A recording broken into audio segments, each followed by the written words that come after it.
Defence की सफल तैयारी केवल त्रिशूल डिफेंस एकेडमी के साथ पाएं recorded lectures, exclusive study material, extra study notes, doubt clearing sessions और भी बहुत कुछ। डिफेंस की तैयारी होगी पूरी क्योंकि टीडीए है ना। आज ही डाउनलोड करें देश का नंबर 1 TDA learning app. Hello dear TDA warriors, once again आप सभी का स्वागत है और आप वॉच आउट कर रहे हैं यूट्यूब चैनल ऑफ त्रिशूल डिफेंस एकेडमी और मैं हूं आपके साथ आपकी केमिस्ट्री मेंटर। आई होप आप सबका आज का दिन बहुत ही बेहतरीन गया होगा क्योंकि एज यूजुअल आज बहुत ही खास दिन है क्योंकि आज है आपका चिल्ड्रन डे, साथ ही साथ आज था आपका एनडीए का पेपर, साथ ही साथ एक रेवोल्यूशनरी डे इसलिए खास था क्योंकि आज पहली बार हमारी जो लेडीज हैं यानी विमेंस हैं उन्होंने भी पार्टिसिपेट किया था NDA for the first time ever in the history. तो उनके लिए भी बहुत बहुत कॉन्ग्रेचुलेशन है। आई होप आपने अपने पेपर को बहुत ही अच्छे से किया होगा। साथ ही साथ त्रिशूल डिफेंस एकेडमी आपके लिए क्या खास लाया, तो ये आपके लिए लाया है सबसे फास्टेस्ट आंसर की जो आप एनडीए सेकेंड का आंसर की डाउनलोड कर सकते हैं। For this what you need to do is फटाफट आपको जाना है वेबसाइट www.trishool-defense-academy पे जाना है जहां पे आपको अपनी कुछ फॉलोइंग डिटेल्स को एंटर करना है, रजिस्टर करना है, डाउनलोड करना है एंड फास्टेस्ट जो आंसर की है वो आपको सारे सब्जेक्ट के विद फुल ऑथेंटिसिटी आपको मिल जाएगा। तो सिंपल से आपको क्या करना है, इस पे जाना है, स्विच करना है एंड इसको डाउनलोड करना है। चलिए मूव ऑन करते हैं हमारे साथ क्योंकि हम अब बात करेंगे केमिस्ट्री के क्वेश्चन के और जिन्होंने मेरे वीडियोज को देखा है और हमारे साथ कंटिन्यू किया होगा तो उनको आज की इंपॉर्टेंस समझ में आ रही होगी। जो मैं हमेशा आपको कहती रहती हूँ कि केमिस्ट्री के जो पार्ट मैंने आपको बताया अगर आपने उसको अच्छे से किया है तो आप अपने जो केमिस्ट्री के मार्क्स है उसको बहुत ही आसानी से अपने बास्केट में कर सकते हो और जो 50 से 60 मार्क्स जो होते हैं जो बहुत ही वैल्यूएबल होते हैं वो आप बहुत ही ईजिली क्या कर सकते हो, अपने बास्केट में ला सकते हो क्योंकि केमिस्ट्री में बस आपने थोड़ा सा भी पढ़ लिया ना तो आपके लिए वो मार्क्स कहीं नहीं जाने वाले हैं और ये बात आज साबित हो जाएगी क्योंकि क्वेश्चंस आपने देखे होंगे। जो भी क्वेश्चंस अभी हम लोग देखेंगे यहाँ पे लगभग 17 क्वेश्चन हैं और 17 क्वेश्चन अपने आप में बेहतरीन है। साथ ही साथ मैं मानती हूँ कि आप लोगों ने भी बहुत ही अच्छा किया होगा और गुड अटेम्प्ट्स की बात करें तो मुझे लगता है कम से कम 14 से 15 क्वेश्चन तो आप लोगों ने अच्छे से कर लिया होगा। डिस्कस करते हैं ज़्यादा देर ना करते हुए और बात करते हैं। पहला क्वेश्चन बहुत ही अच्छा क्वेश्चन आया था, पीएच से रिलेटेड है, जो आपके एसिड बेस से के टॉपिक से रिलेटेड है। पूछा क्या गया है, the pH value of milk of magnesia है। ठीक है, देखो कुछ ऐसे क्वेश्चंस होते हैं अगर आपको नहीं भी पता है ना तो भी आप क्या कर सकते हो, ट्रायल एरर मेथड लगा सकते हो और उसके आसपास के अप्रोच तक पहुंच सकते हो। ठीक है, वैसे मिल्क ऑफ मैग्नीशिया है क्या, तो ये है आपका क्या बेस है। ठीक है, बेस है। ऑप्शन को देखो क्या है, 0 तो बिल्कुल नहीं हो सकता। 14 क्या होता है, सबसे ज्यादा स्ट्रॉन्ग बेस है। स्ट्रॉन्ग बेस में आपको पता है कौन सा होता है, फर्स्ट ग्रुप का यानी सोडियम हाइड्रोक्साइड होगा या तो क्या होगा, पोटेशियम हाइड्रोक्साइड। तो ये भी ऑप्शन नहीं होगा। फर्स्ट जाओगे इसमें, ठीक है, फर्स्ट जाओगे इसमें, वैसे आपका आंसर जो होगा वो क्या होगा, 10 होगा। जो मिल्क ऑफ मैग्नीशिया जो होता है दैट इज मैग्नीशियम हाइड्रोक्साइड, जिसको एसिडिटी होने पे कंज्यूम किया जाता है, वो आपका उसका पीएच क्या होता है, it is 10 according to the option. आपका जो यहाँ पे सही हो जाएगा वो क्या हो जाएगा, सी ऑप्शन हो जाएगा। मूव करते हैं नेक्स्ट क्वेश्चन की तरफ। तो नेक्स्ट क्वेश्चन आपके लिए थोड़ा सा कंफ्यूजिंग है बट यस इस पे आपको ध्यान देना है। देखते हैं कि यूपीएससी क्या अपने आंसर की को रिलीज करता है, पर यहाँ पे 2 आंसर की पॉसिबिलिटी है सही होने की। क्वेश्चन क्या है कि विच one of the following compound is used in the black and the white photography.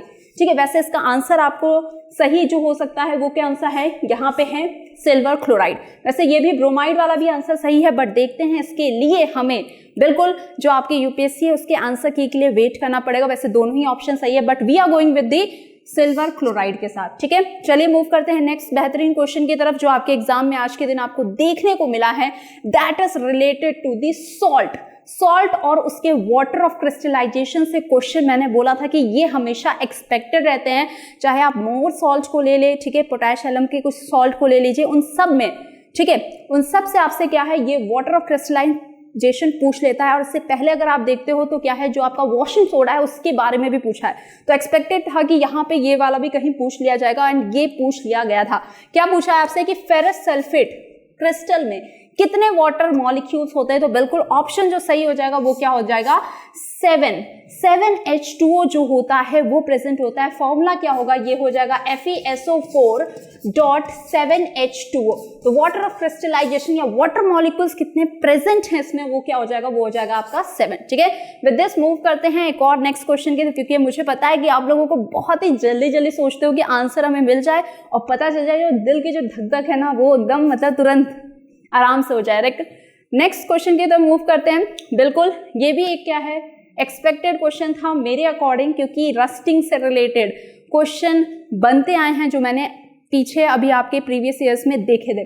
Now क्या है question, what is the colour of the precipitate obtained by the CO2 gas through lime water. ठीक है, तो lime water ये basically है ये क्या, ये है कार्बन डाइऑक्साइड का टेस्ट कि कार्बन डाइऑक्साइड गैस निकल रही है किसी रिएक्शन में से, तो कैसे पता करोगे कि अरे ये CO2 ही है। तो उसके लिए आपके पास क्या है कि लाइम वाटर यानी कैल्शियम हाइड्रोक्साइड से क्या कर दो, इसको कर दो पास।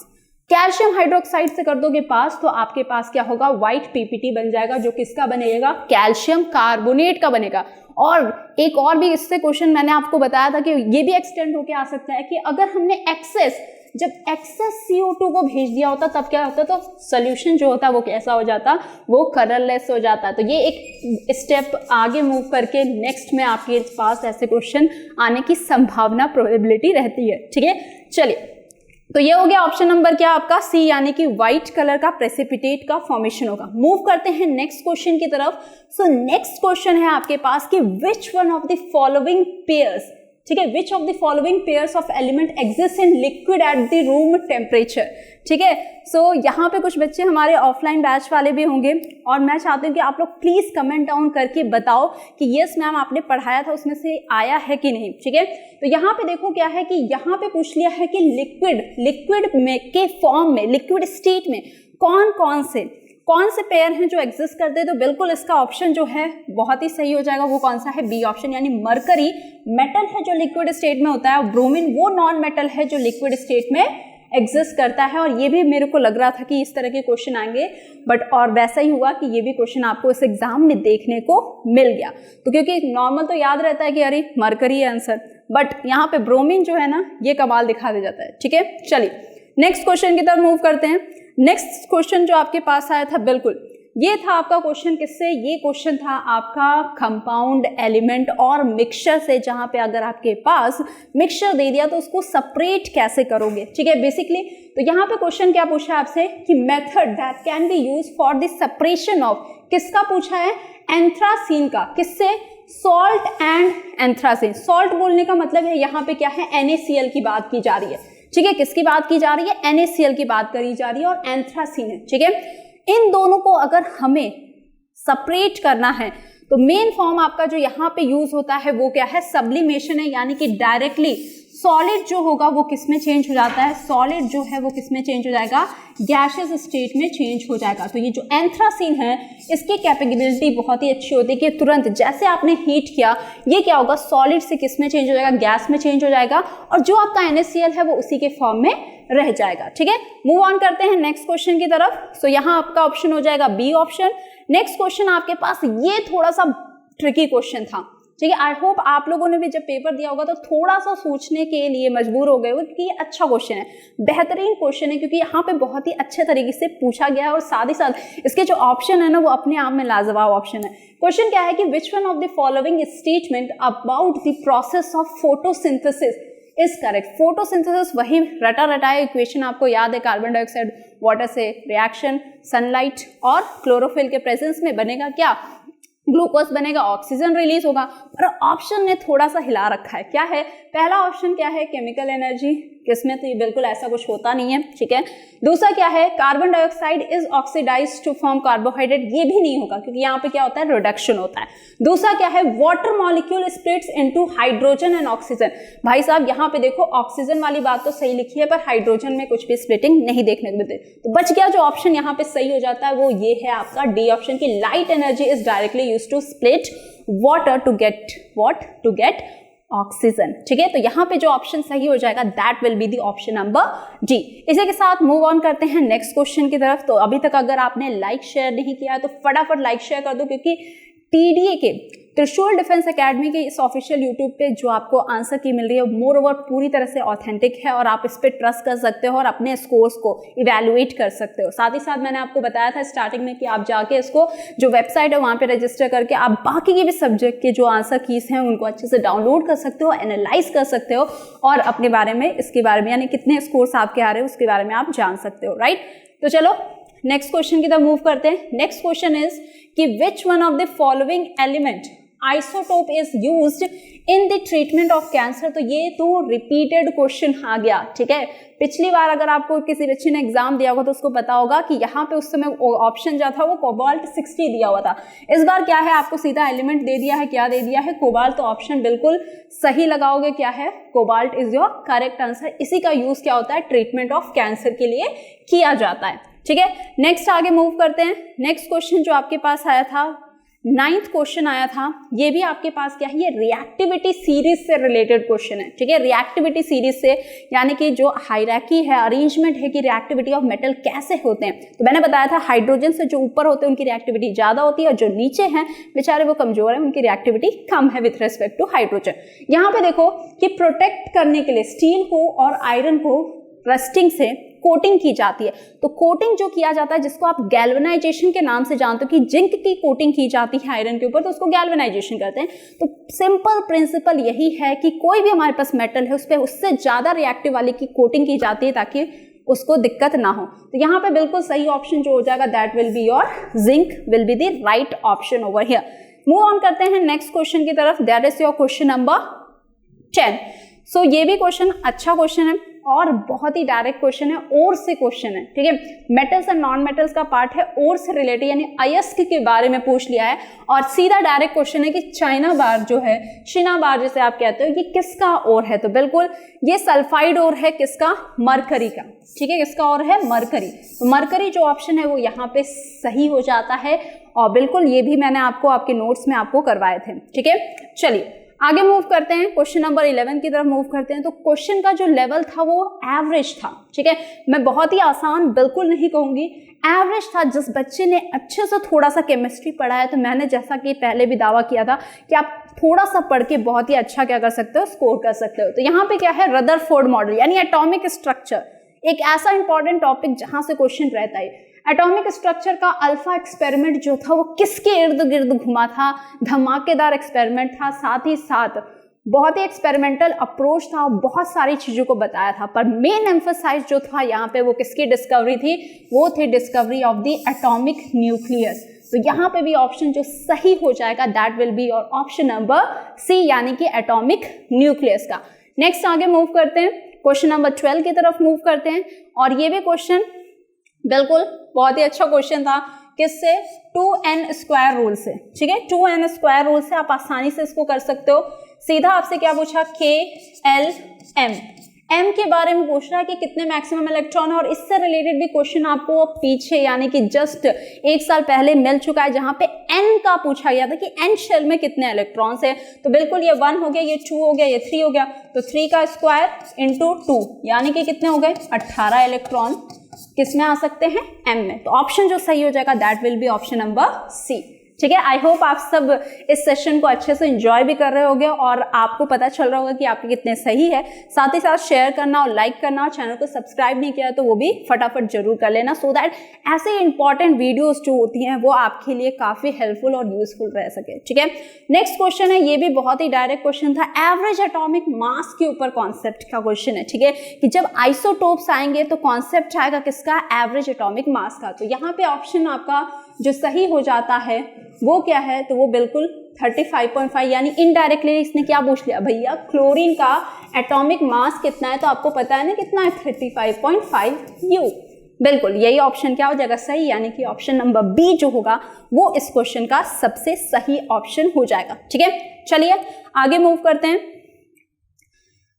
नेक्स्ट क्वेश्चन आपके पास है question number 14 regarding the Tyndall effect. कि टिंडल इफेक्ट जो है, ठीक है, टिंडल इफेक्ट जो है वो क्या है। बिल्कुल पहला ही ऑप्शन देखते ही आप मारोगे कि ये क्या है, scattering of light by the colloidal particle, क्योंकि ये एक ऐसा इफेक्ट है जो कोलाइडल पार्टिकल्स होते हैं उन्हीं के द्वारा देखा जाता है और आपके सस्पेंशन भी शो करते हैं। पर मेनली अगर कंसर्न करते हैं तो स्कैटरिंग ऑफ लाइट या पाथ ऑफ विजिबल लाइट जो आपको देखने को मिलता है वो किसमें मिलता है, कोलाइडल पार्टिकल्स में मिलता है। तो बिल्कुल फर्स्ट ऑप्शन ही आपको देखते ही क्या मारोगे, that is scattering of light, जो रिलेटेड है सीधा आपके किसके, टिंडल इफेक्ट से।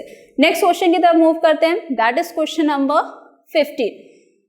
So yes, which of the following is the chemical formula of the plaster of Paris, यानी जिसे आप क्या कहते हो, पॉप कहते हो, POP कहते हो। ठीक है, तो बिल्कुल यहाँ पे भी ये भी क्वेश्चन बड़ा ही अच्छा था और बहुत ही आसानी से आप अपने 4 नंबर सिक्योर कर सकते हो। बिल्कुल बिना देखे कोई ऑप्शन आपको जो सही लगता है वो क्या है, पहले ही ऑप्शन, क्योंकि इसी को क्या बोलते हैं, कैल्शियम सल्फेट का हेमीहाइड्रेट। मैंने एक और स्टेप आगे मूव करके इसमें बताया था कि ये फॉर्मूला जो है वो इस तरीके से भी लिखा रहता है, ये इस तरीके से भी लिखा रहता है कि 2CaSO4.H2O भी लिखा रह सकता है, या फिर इस तरीके से भी अगर आपको कभी लिखा हुआ मिल गया ना, तो इसका भी मतलब क्या है, इसका भी मतलब यही है, दैट इज योर पॉप यानी प्लास्टर ऑफ पेरिस। तो दोनों ही हैं, ये तो एकदम डायरेक्ट आ गया, आप लोगों को याद होगा, पर इस तरीके का भी अगर मिल गया तो ये भी आपको याद रखना होगा। ठीक है, चलिए नेक्स्ट क्वेश्चन की तरफ मूव करते हैं। यानी मैंने आपको बताया था 17 क्वेश्चन है, अब आ गए हम 16 क्वेश्चन पे। बिल्कुल मेरा एक फेवरेट टॉपिक और एक मोस्ट एक्सपेक्टेड पार्ट जो है वो आपका आइसो इलेक्ट्रॉनिक स्पीशीज, और यूपीएससी हमेशा कोई गलती नहीं करता है इससे क्वेश्चन ना पूछने का।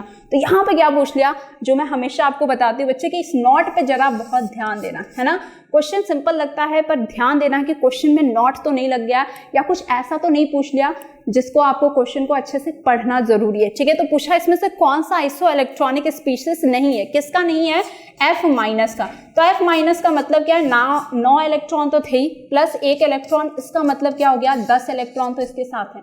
तो इनमें से कौन सा ऐसा है जिसके पास 10 इलेक्ट्रॉन है। ठीक है, इनमें से कौन सा ऐसा है जिनके पास 10 इलेक्ट्रॉन नहीं है, ये पूछा है। तो बिल्कुल ऑप्शन नंबर जो डी हो जाएगा वो सही हो जाएगा, क्योंकि नाइट्रोजन के पास 7 इलेक्ट्रॉन थे प्लस 1, तो इसके पास आ गए कितने, 8 इलेक्ट्रॉन। और इधर अगर आप देखोगे तो नियॉन के पास 10 इलेक्ट्रॉन है, सोडियम के पास 11 थे, 1 माइनस किया यानी कि कितने हो गए, 10 इलेक्ट्रॉन। क्यों 1 माइनस किया, क्योंकि प्लस चार्ज है। ऑक्सीजन के पास 8 इलेक्ट्रॉन थे प्लस 2 आपने किया, कितने हो गए, 10 इलेक्ट्रॉन। तो ये सब आइसो इलेक्ट्रॉनिक है, बस ये नाइट्रोजन जो है ये आइसो इलेक्ट्रॉनिक नहीं है आपके अकॉर्डिंग टू दी क्वेश्चन के।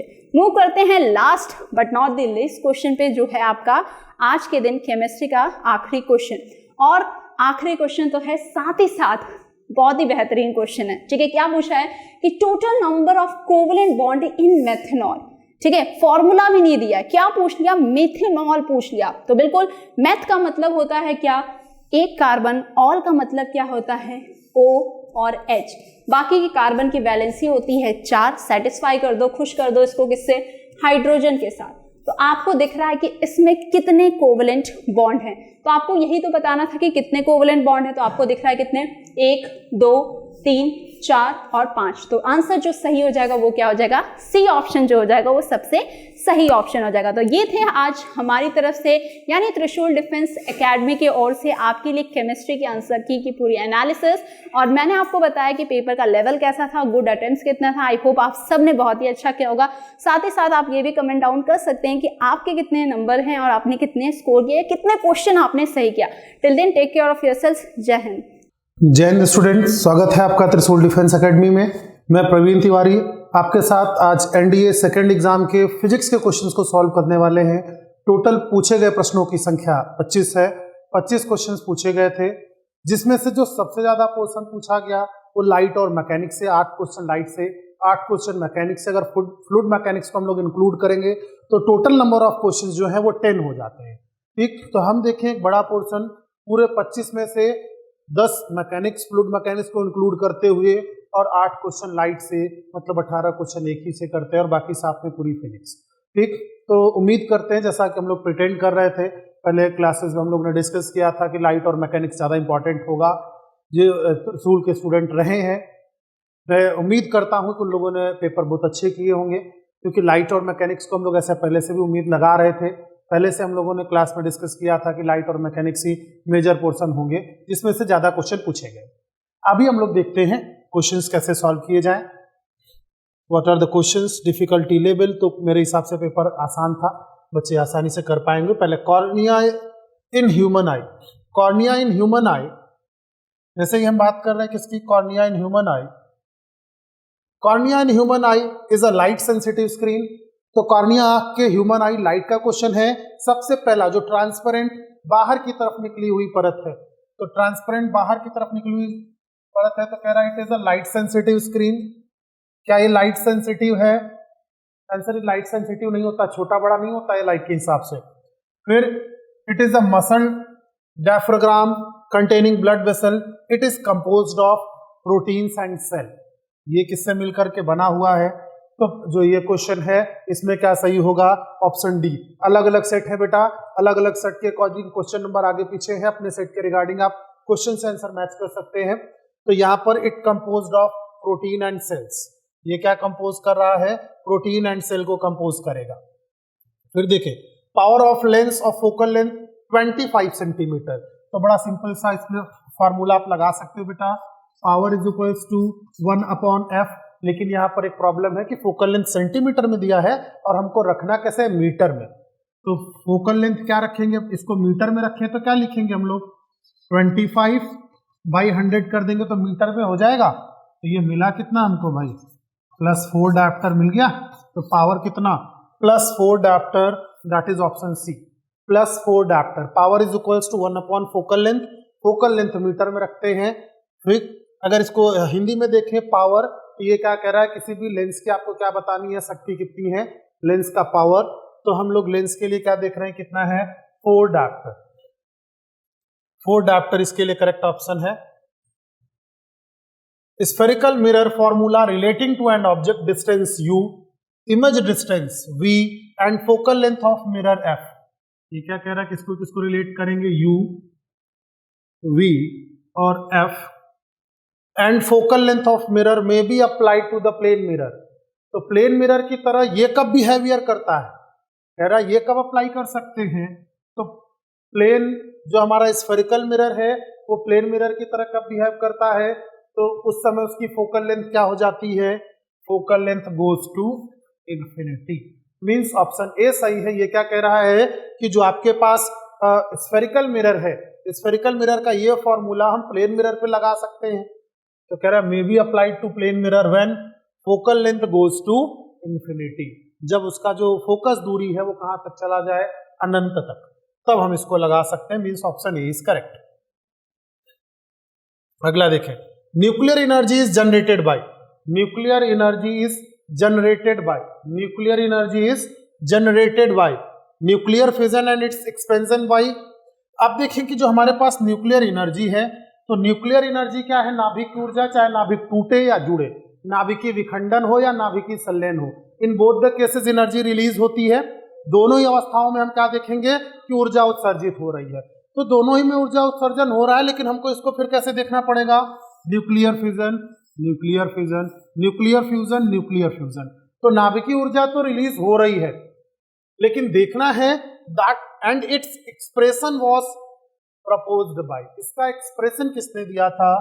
It was expressed by Rutherford. इसमें एक कंफ्यूजन आती है जनरली कि बोर ने दिया था, तो बोर को फिजन का दिया था, बोर ने जो स्टेटमेंट दिया था दैट इज अबाउट फिजन। तो यहां पर सही ऑप्शन क्या है? Option B, nuclear fission and its experiment was proposed by, इसका जो एक्सप्रेशन है that was proposed by Rutherford. So option B is correct in this.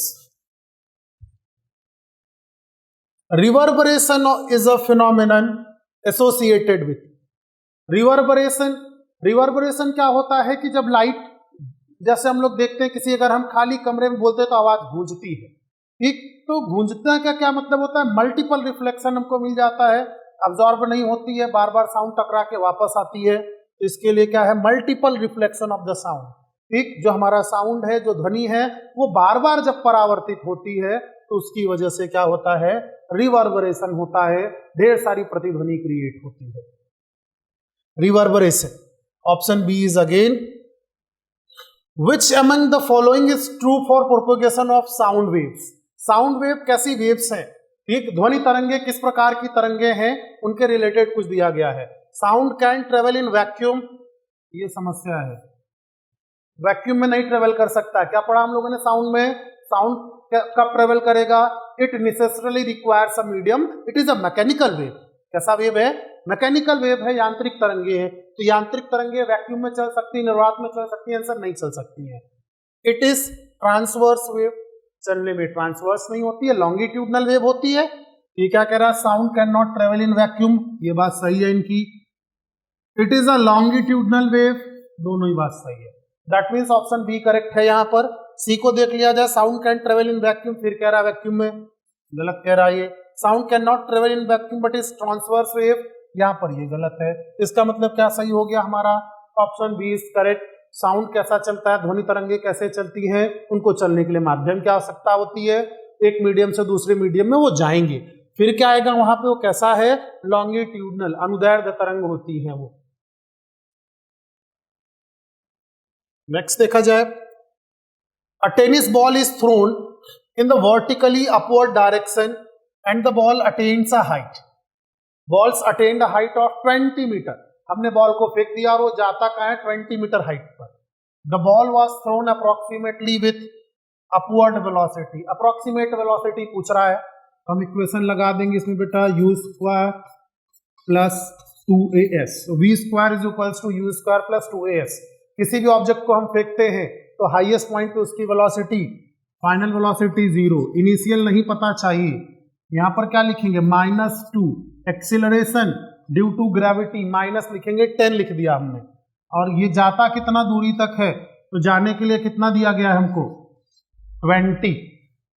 ये क्या हो गया? इनको इधर ले आ दीजिए तो क्या हो जाएगा? निगेटिव है, इधर आएगा positive. 20 multiplied by 20 is equals to u square. तो यू इज इक्वल्स टू कितना मिल गया? 20 metre per second. This is the initial velocity, that means option D is correct. ठीक, ये क्या कह रहा है कि किसी वेग को, किसी बॉल को, हिंदी में इस प्रश्न को देखें, किस प्रारंभिक वेग से फेंका गया कि वो अधिकतम 20 मीटर तक जा सका। अधिकतम 20 मीटर का मतलब उसका अंतिम वेग 0 हो जाएगा। बस फॉर्मूले में वैल्यू रख दिया, यू नहीं पता था, यू। यहाँ पर एक्सीलरेशन की जगह पे क्या रखा गया है? g is equals to -10 metre per second square. क्योंकि आपसे पूछ भी रहा है अप्रोक्सीमेट वैल्यू, इस वजह से 10 रख दिया, हमारा रूट आसान हो गया और हमको वैल्यू मिल गई ऑप्शन डी। नेक्स्ट क्वेश्चन देखते हैं, एन ऑब्जेक्ट ऑफ मास 200 ग्राम, यहां पर ध्यान दीजिएगा ग्राम में दिया है, कन्वर्टेड इन केजी, कितना हो गया भैया? 2 kg। possesses 100 joule of kinetic energy. The object must be moving with speed of, object की स्पीड चाहिए। हमको पता है kinetic energy is equals to क्या होता है? Half mv square. Kinetic energy कितना? 100 जूल। ये कितना दे दिया? 1/2। मास कितना दिया हुआ है? 2 kg और v का स्क्वायर, तो 2 से 2 कैंसिल हो गया। v square is equals to 100, तो v कितना मिल गया? 10। So option A is correct, 10 metre per second. ठीक, काइनेटिक एनर्जी गतिज ऊर्जा दिया हुआ है 100 जूल। गतिज ऊर्जा का फॉर्मूला होता है 1/2 mv स्क्वायर। मास दिया हुआ था 2000 ग्राम, कन्वर्ट कर लिया उसको 2 kg, 2 से 2 कैंसिल हो गया। v इज इक्वल्स टू कितना मिल गया? 10 metre per second. So option A is correct. अगला देखें, the unit of ratio between thrust and impulse is same as the unit of thrust. ये क्या बोल रहा है कि जो बल लग रहा है, thrust is the kind of force. Thrust क्या है? फोर्स है। बल कह सकते हैं, इसे किससे डिवाइड करना है? ठीक, डिवाइड करने के लिए बोलना इंपल्स। इंपल्स आवेग, इंपल्स, या इसे हम लोग क्या बोलते हैं हिंदी में? आवेग। तो F आवेग क्या होता है? Force multiplied by short time interval, that is t। तो F से F कैंसिल, यूनिट क्या मिला? 1/t। एक टाइम का मतलब पर सेकेंड, इसका यूनिट क्या होगा? 1/सेकेंड। ये टाइम किस होता किसका है? This is unit of frequency, आवृत्ति। ठीक, फ्रीक्वेंसी क्या होता है? 1/t। इसका यूनिट क्या होगा? 1/s। तो यहां पर ऑप्शन क्या है? फ्रीक्वेंसी, आवृत्ति। इसके लिए सही आंसर है ए। नेक्स्ट क्वेश्चन देखा जाए, क्वेश्चन नंबर 10। ये कह रहा है विच one of the following figure correctly shows the path of ray of light through a glass prism. एक ग्लास प्रिज्म से जाती हुई लाइट आपको दिखाई दे रही है इसके अंदर, पूछ रहा है कौन सा सही है इसमें से। तो ग्लास प्रिज्म है, जितनी बार इसका मीडियम चेंज होगा उतनी बार बेंडिंग दिखाई देगी, जो कि इसमें दिख रहा है ऑप्शन ए में। देखो लाइट इधर से गई, बेंड हुई, फिर इधर से गई, फिर ये बेंड हुई। इसमें देखो यहां से लाइट सीधे चली जा रही है, यहाँ कोई बेंडिंग नहीं हुआ, ये गलत है। यहाँ पर भी कोई बेंडिंग नहीं दिख रहा है, यहाँ पर कोई बेंडिंग नहीं दिख रहा है। इस वजह से बाकी ऑप्शन फर्क नहीं है। यहाँ पर क्या मिला हमको? क्वेश्चन नंबर 10 में ऑप्शन ए इज करेक्ट।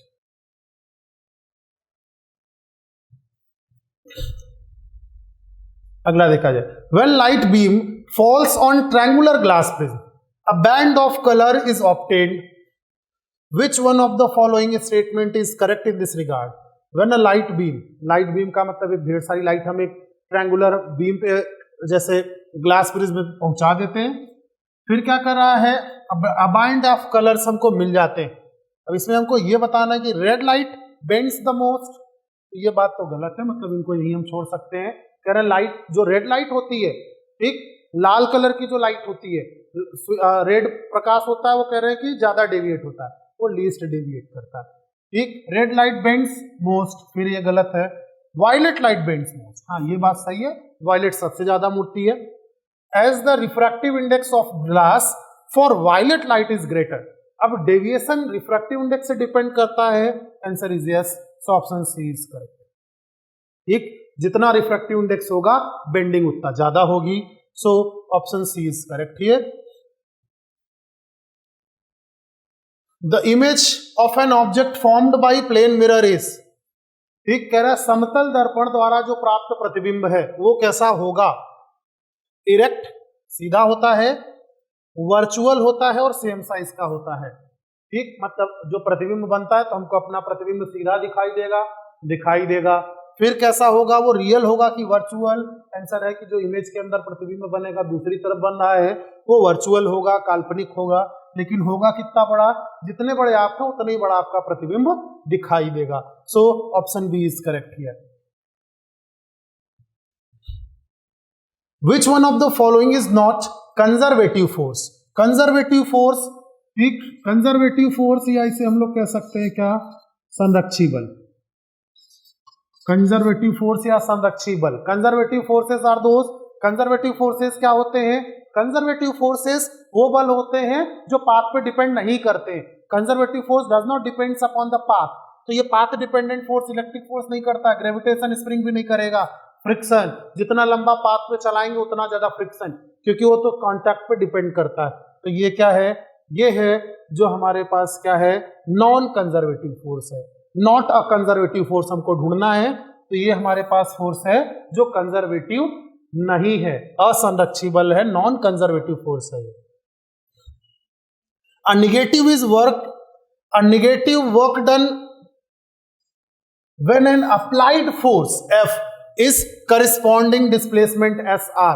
तो कब होगा ऐसा?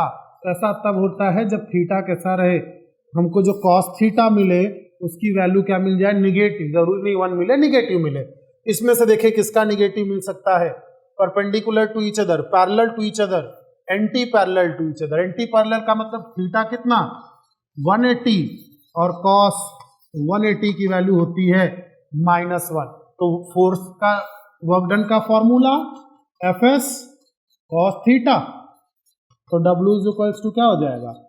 cos 180 का -1 रख देंगे, हमको आंसर क्या मिल जाएगा? -F into S। तो आंसर क्या हुआ भैया? एंटी पैरेलल लिखे।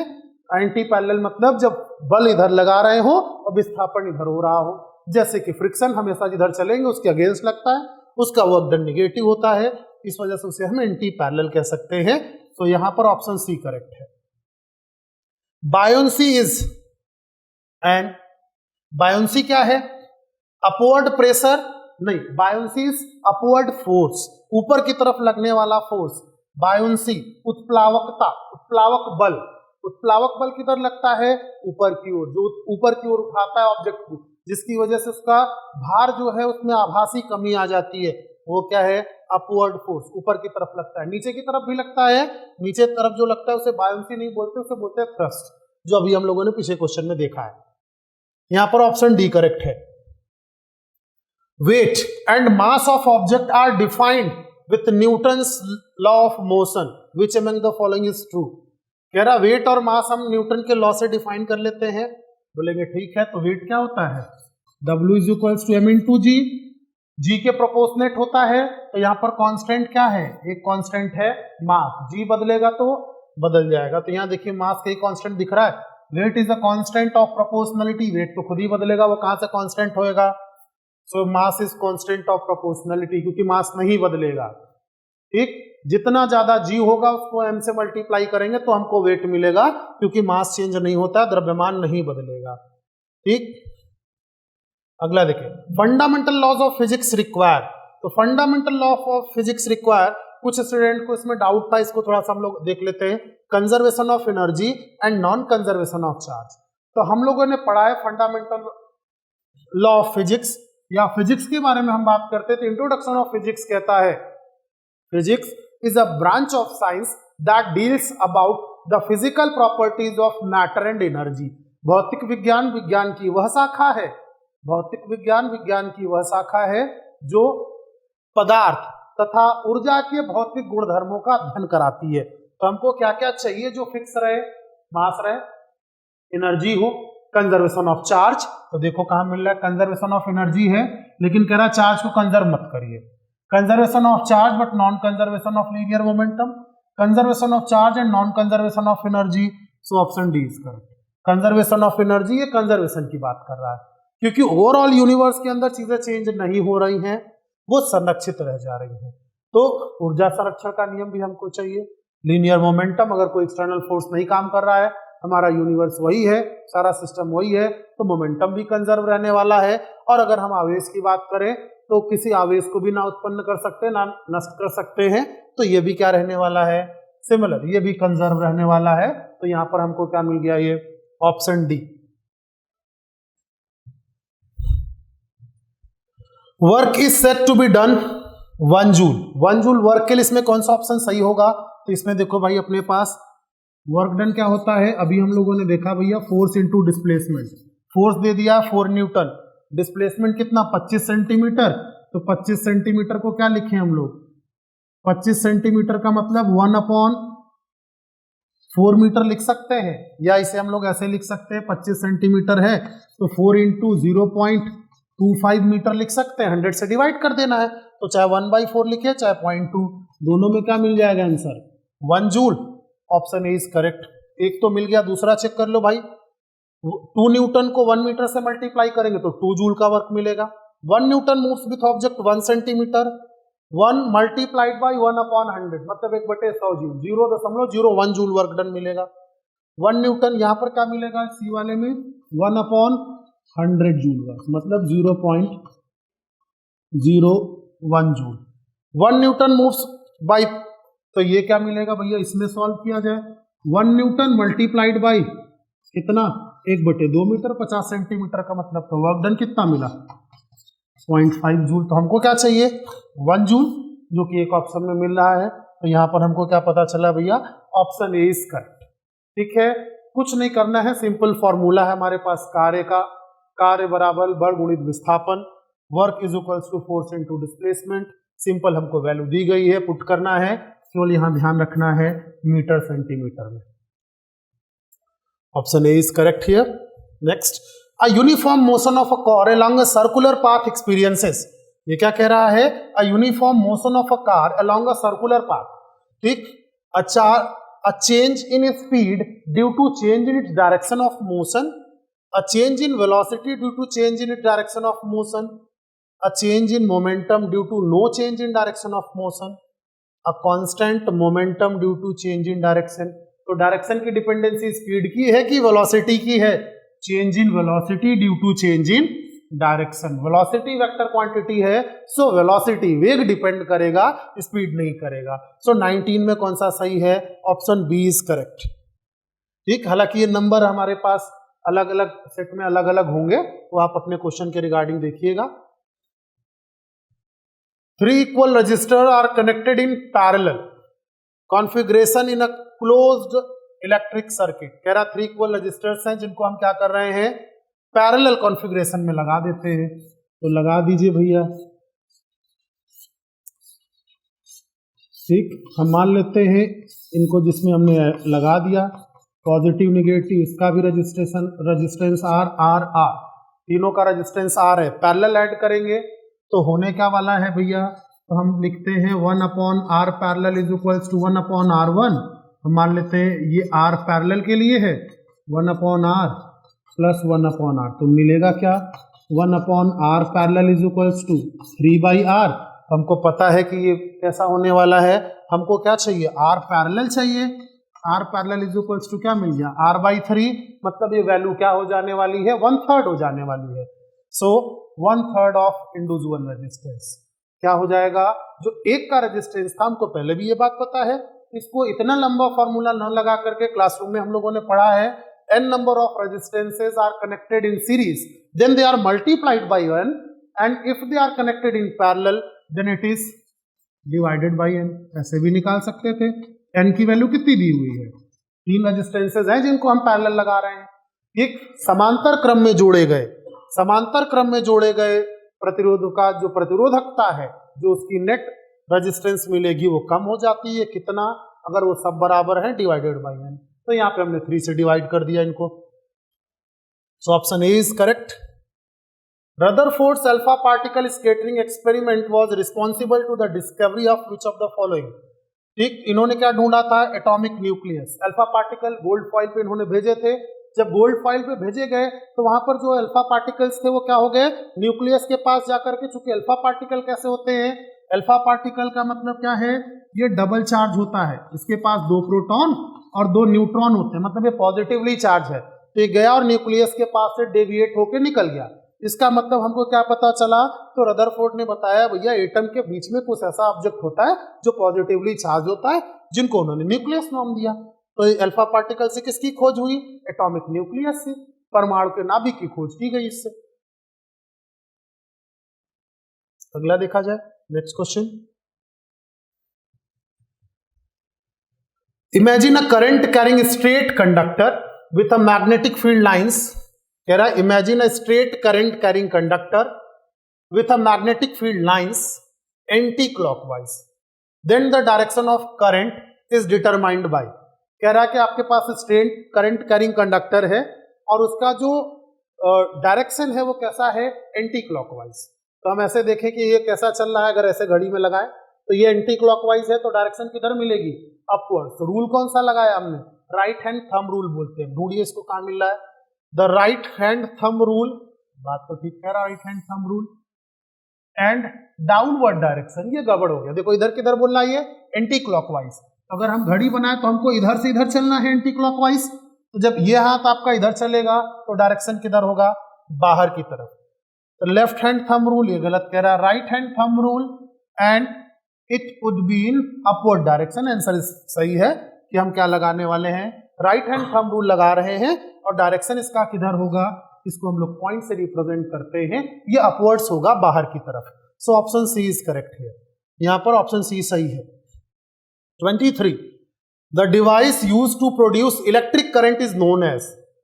इलेक्ट्रिक करंट, विद्युत धारा बनाने के लिए इसमें से हम क्या यूज करते हैं, मोटर। मोटर क्या है, motor is a device that converts electrical energy into mechanical energy. लेकिन हम इलेक्ट्रिकल नहीं देना चाहते, हमको इलेक्ट्रिकल चाहिए। जनरेटर, जनरेटर वो डिवाइस है जो बनाता है, जनरेटर से हमको क्या मिलता है, करंट। हम उसको मैकेनिकल एनर्जी देते हैं और वो हमको क्या देता है, इलेक्ट्रिक करंट। अमीटर ये तो करंट मेजर करता है, गैल्वेनोमीटर भी करंट मेजर करता है। So option B is correct here. Myopia is the defect in human vision where the image is up. अब कह रहा है मायोपिया, इसी को हम लोग शॉर्ट साइटनेस बोलते हैं। मायोपिया को हम शॉर्ट साइटनेस बोलते हैं या इसको निकट दृष्टि दोष बोलते हैं, निकट दृष्टि दोष। तो निकट दृष्टि दोष में एक बात तो क्लियर है कि हमको पास की चीज क्लियर दिखाई देती है, दूर की चीज देखने में प्रॉब्लम होती है। तो होता क्या है, जो हमारा लेंस है उसको जल्दी कन्वर्ज कर देता है। तो जो हमारा आंख रेटिना पे इमेज बनना चाहिए वो रेटिना से पहले बन जाता है। देखते हैं, near by object is focus beyond the retina. तो नियर बाई को तो हमको कोई समस्या नहीं, नियर बाई तो दिख रहा है हमको। ठीक, निकट दृष्टि दोष में क्या रहता है, हमको पास की चीजें क्लियर दिख रही, दूर वाले में प्रॉब्लम है। ठीक, ये क्या कह रहा है, distance object is focused before the retina. यहाँ पर ऑप्शन सी सही है। जो दूर की वस्तुएं हैं, जो बहुत दूर वस्तुएं हैं, वो कैसा दिख रही हमको, रेटिना पे। ठीक, जो दूर की वस्तुएं हैं वो हमको कहाँ दिखाई देंगी, रेटिना पे। आंसर नहीं, रेटिना से थोड़ा पहले उसका इमेज बन जाएगा और हमको ऑब्जेक्ट दिखाई कौन देगा, जिसका इमेज कहाँ फॉर्म होगा, रेटिना पे। अगर इमेज रेटिना पे फॉर्म होगा तो हमको दिखाई देगा, अदरवाइज वो दिखाई नहीं देगा। Tyndall effect is a phenomenon of. ठीक, हमने 25 क्वेश्चन बोला था, ये हम लोग इसको आपने केमिस्ट्री में भी पढ़ा होगा। केमिस्ट्री के सोल्यूशन में भी आपको ये वीडियो देख सकते हैं क्योंकि ये केमिस्ट्री में भी आता है। Tyndall effect is a phenomenon of scattering of light by colloid. Scattering of light की बात कर रहा है यहाँ पे कि जो हम टिंडल इफेक्ट होता है वो किसकी वजह से होता है, स्कैटरिंग ऑफ लाइट की वजह से। Last question, twinkling of star is primarily due to atmospheric. Atmosphere क्या रोल करता है इसके अंदर, तो हम लोग यहां पर क्या देखेंगे, क्या दिख रहा है हमको, refraction. Twinkling of star is primarily due to atmospheric refraction. ठीक, क्या कह रहा है कि यहां पर जो ट्विंकलिंग ऑफ स्टार है, तारों का टिमटिमाना, तारों का टिमटिमाना किस पर निर्भर है, तो वह वायुमंडलीय अपवर्तन के कारण होता है। किसके कारण होता है, वायुमंडलीय अपवर्तन के कारण होता है वो। ठीक है, ये रहा आपके एनडीए का पेपर सोल्यूशन। ठीक, उम्मीद करते हैं कि बच्चों आप लोगों ने बहुत अच्छा पेपर किया होगा। अकॉर्डिंग टू क्लासेस हम ये कह सकते हैं एक आसान पेपर मिला था हमको। अब एक आसान पेपर के अकॉर्डिंग देखें तो आप लोगों के रिजल्ट अच्छे रहने चाहिए। थैंक यू, जय हिंद। जय हिंद दोस्तों, आज बड़ा गर्व हो रहा है, हम आपके सामने दोबारा खड़े होने का हमें अवसर मिला है, क्योंकि जो पेपर आया है उसको हम यहाँ थोड़ा एनालिसिस करेंगे। लेकिन उससे पहले एक आपको जानकारी ये दे दिया जाए कि आपको आंसर की मिलेगा पूरा हमारे www.trisuldefenseacademy.in पर जब आप खोलेंगे तो आपको ये बैनर मिलेगा, इसके सामने आपको ये लोगो मिलेगा, इसमें आप अपनी जानकारी डालकर आंसर की को अपलोड कर सकते हैं। बाकी हम यहाँ पर आपको बायोलॉजी का जो है कि डिस्कशन करेंगे, जो क्वेश्चन सीडीएस में आए हुए हैं। ठीक है, तो हम इसमें डिस्कस करेंगे अपना फर्स्ट क्वेश्चन जो बायोलॉजी में आए हुए हैं,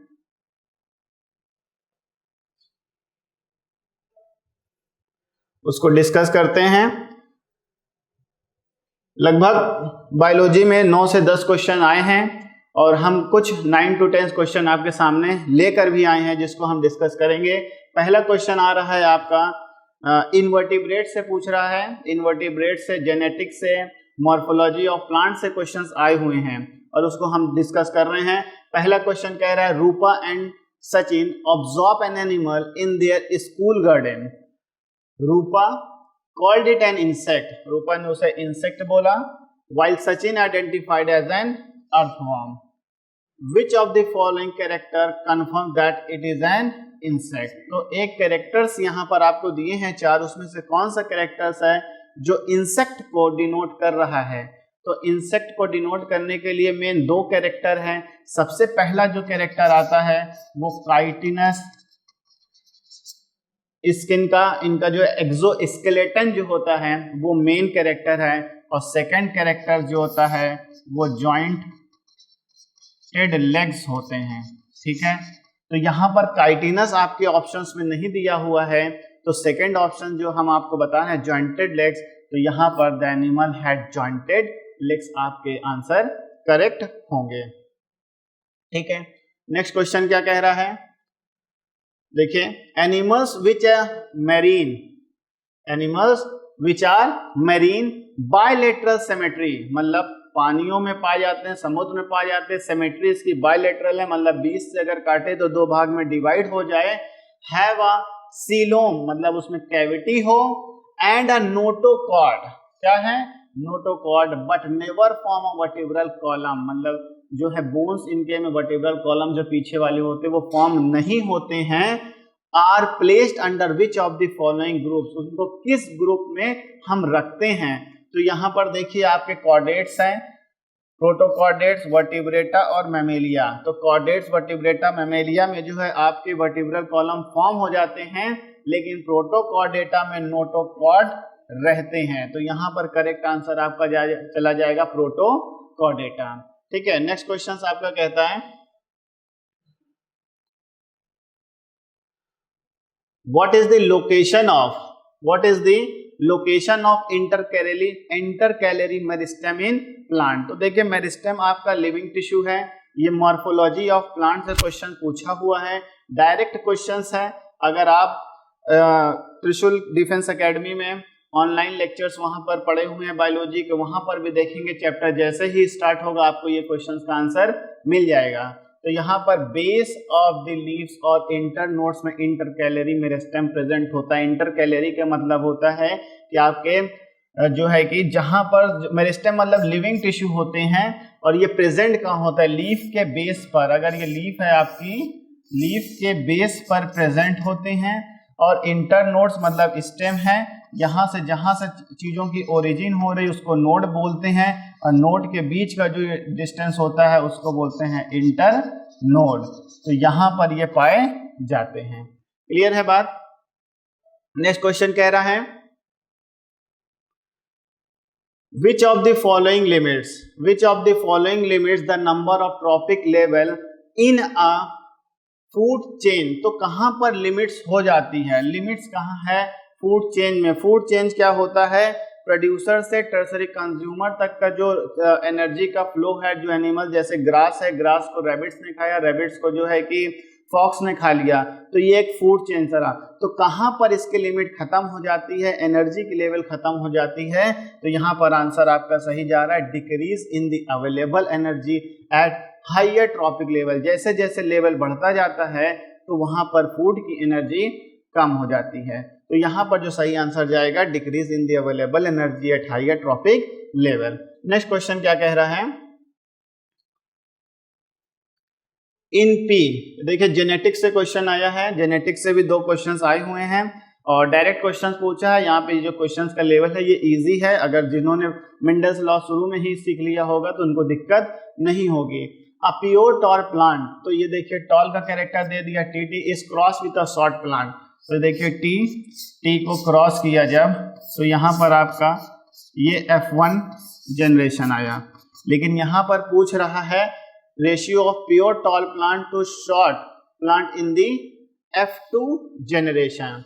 तो F2 जनरेशन में पूछ रहा है, तो F2 जनरेशन आपका इन्हीं के क्रॉसिंग से आ जाएगा।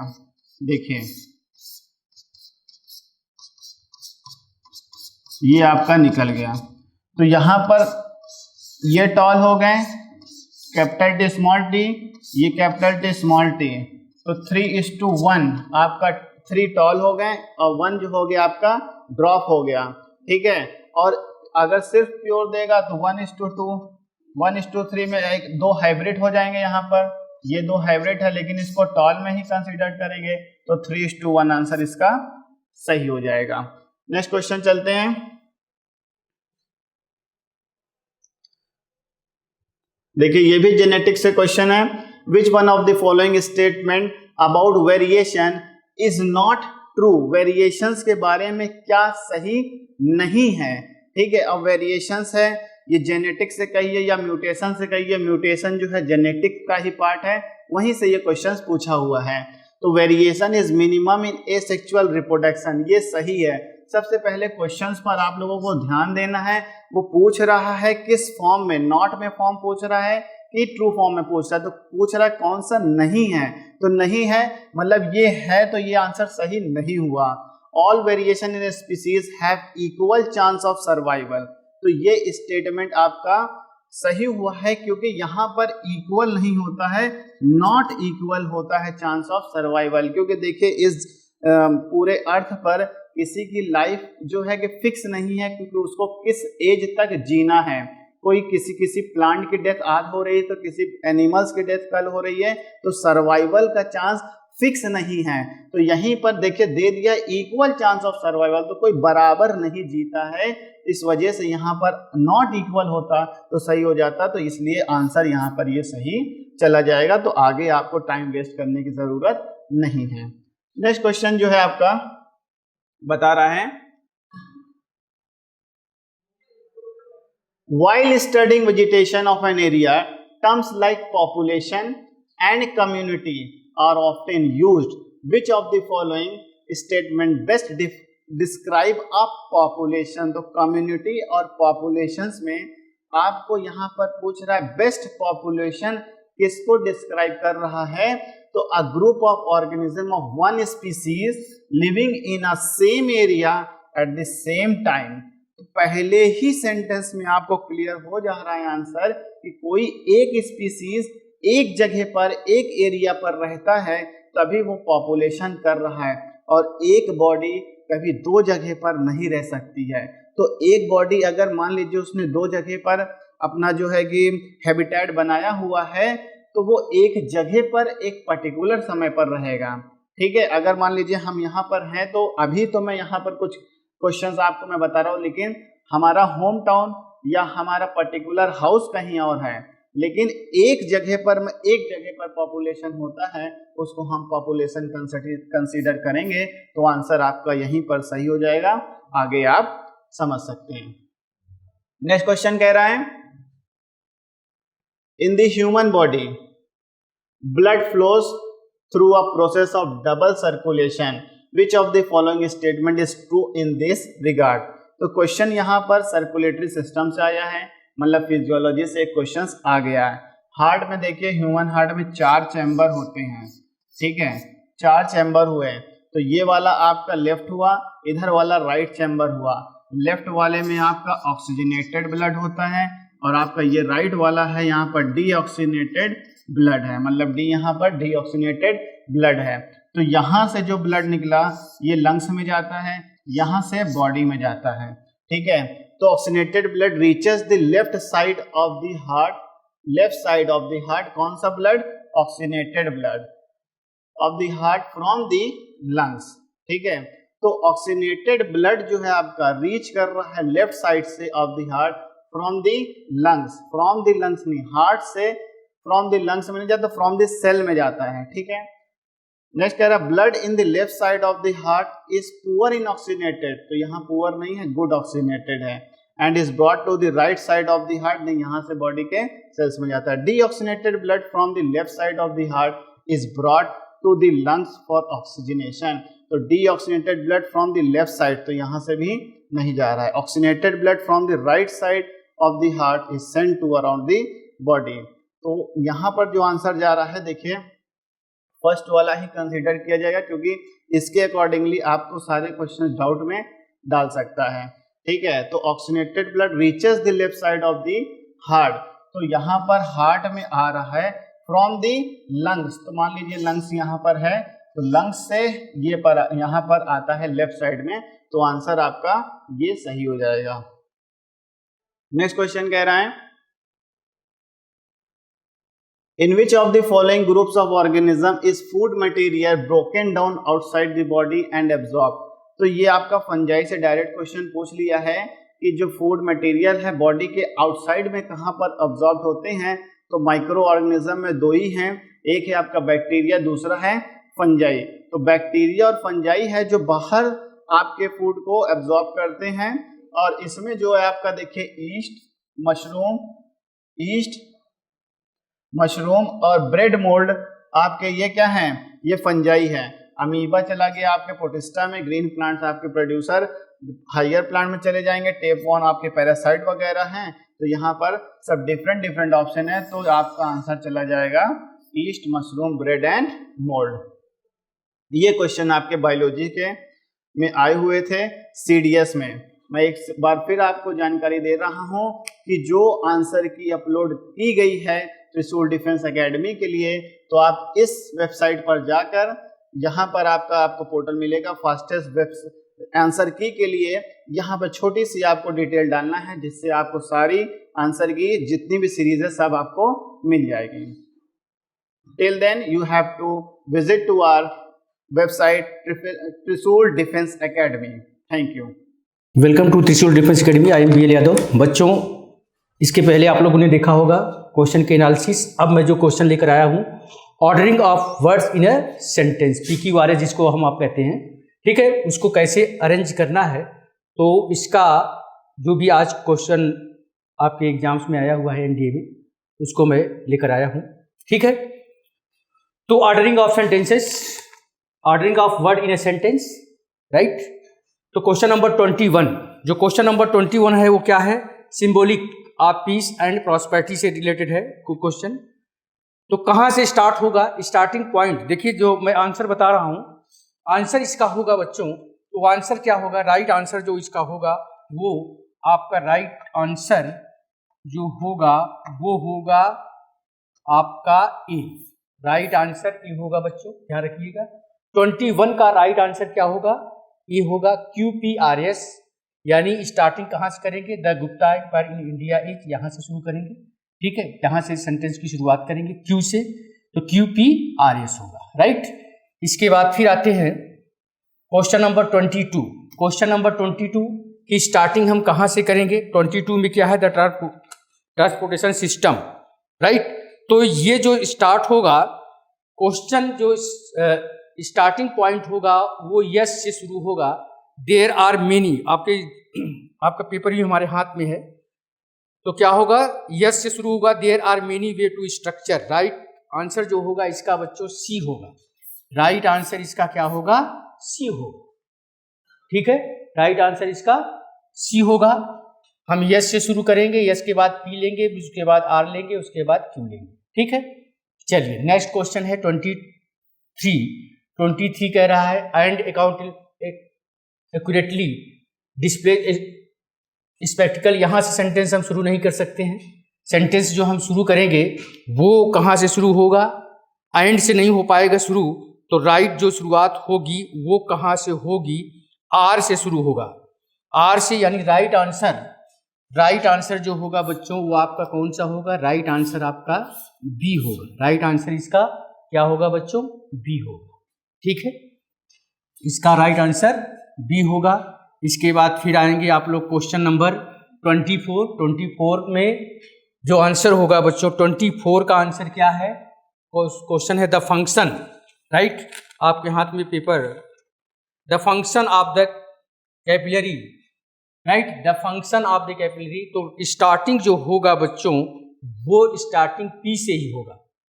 पी से, तो इसका जो राइट आंसर होगा वो ए होगा, राइट आंसर क्या होगा, ए होगा, ये ध्यान रखिएगा, राइट आंसर ए, ठीक है। इसके बाद आइए क्वेश्चन नंबर 25 में क्या है, लाइक माइंड से नहीं शुरू होगा सेंटेंस शुरू कहाँ से होगा इसको देखना है। 20 क्या है, लाइक माइंड है, तो इसका जो आंसर होगा वो होगा आपका राइट आंसर जो है बच्चों वो कौन सा होगा, सी होगा, राइट आंसर कौन सा होगा इसका, सी होगा। SPQR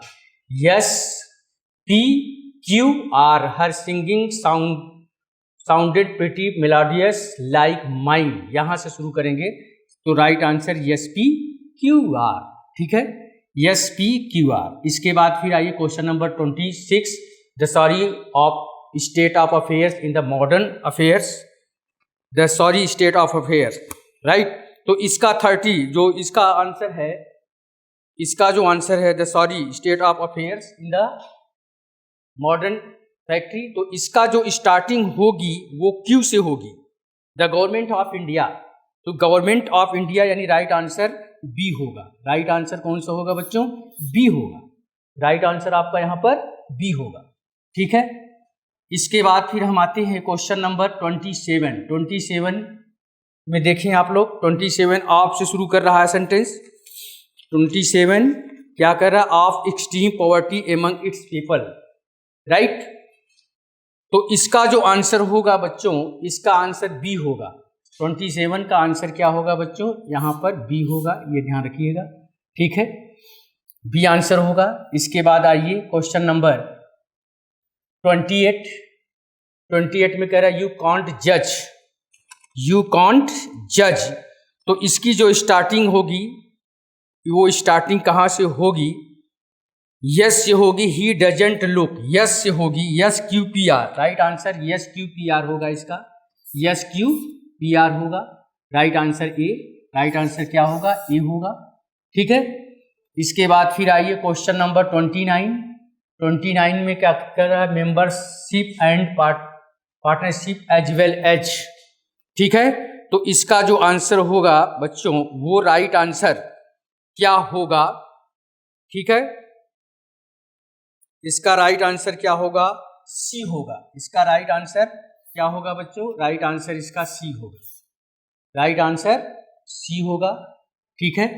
इसके बाद आइए क्वेश्चन नंबर 30 का जो आंसर होगा, 30 का आंसर क्या, गवर्नमेंट मार्केट, तो 30 का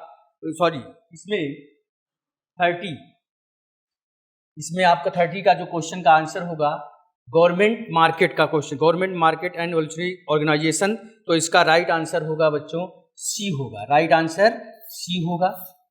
ठीक है, राइट आंसर सी होगा। ठीक है, इसके बाद आते हैं, शुरू करते हैं हम सिनोनिम्स। सिनोनिम्स, इसमें हम शुरू करते हैं क्या, सिनोनिम्स, राइट। तो सिनोनिम्स में देखिए बहुत अच्छे अच्छे वर्ड दिया है इस बार। सिनोनिम्स में बहुत ही अच्छे अच्छे वर्ड आए हुए हैं, सिनोनिम्स। ठीक है, फटाफट आप लोग एक बार देखेंगे। अब मैं आंसर बताने चल रहा हूं, आप लोग रेडी हो जाएं। ठीक है, सिनोनिम्स, लो ब्रो पर्सन, लो ब्रो का मतलब होता है सिनोनिम्स में प्राउड होगा, इसका राइट आंसर होगा आपका बी होगा, राइट आंसर बी होगा। ठीक है, इसके बाद फिर हम आगे बढ़ते हैं, इसके बाद हम आगे बढ़ते हैं, क्या है, हिज नॉस्टैल्जिया इज डीप, तो क्या होगा इसका, इसका मतलब उदासी भी होता है। अब देखिए यहां पर नॉस्टैल्जिया इज डीप, ठीक है, ठीक है। अब यहां पर इसका होगा जो आंसर, राइट आंसर क्या होगा, इसका राइट आंसर बी होगा, राइट आंसर बी होगा। ठीक है, इसके बाद फिर आएंगे नेक्स्ट क्वेश्चन की तरफ। नेक्स्ट क्वेश्चन क्या है, हिज ट्रेंसी इज डिटरमेंटल, तो क्या होगा, ट्रेंसी क्या होगा, एब्सेंटिज्म, तो राइट आंसर इसका क्या होगा, डी होगा, इसका राइट आंसर डी होगा बच्चों, ध्यान रखिएगा। ठीक है, इसके बाद फिर आइए नेक्स्ट क्वेश्चन की तरफ हम मूव करते हैं। नेक्स्ट क्वेश्चन क्या है, मेलेफिसेंट पर्सन, तो इसका मतलब कनिंग पर्सन, इसका जो आंसर होगा वो कनिंग होगा, राइट आंसर बी होगा। 34 का बी, 34 का क्या होगा, बी होगा। ठीक है, इसके बाद आइए क्वेश्चन नंबर 35, क्या कह रहा है, हिज सोलेमेंटी इज सेलिब्रेटेड। ठीक है, हिज सोलेमेंटी प्रतिष्ठा होता है, इसका मतलब प्रतिष्ठा होता है, प्रतिष्ठा, तो क्या होगा, right answer dignity, right answer इसका डिग्निटी होगा।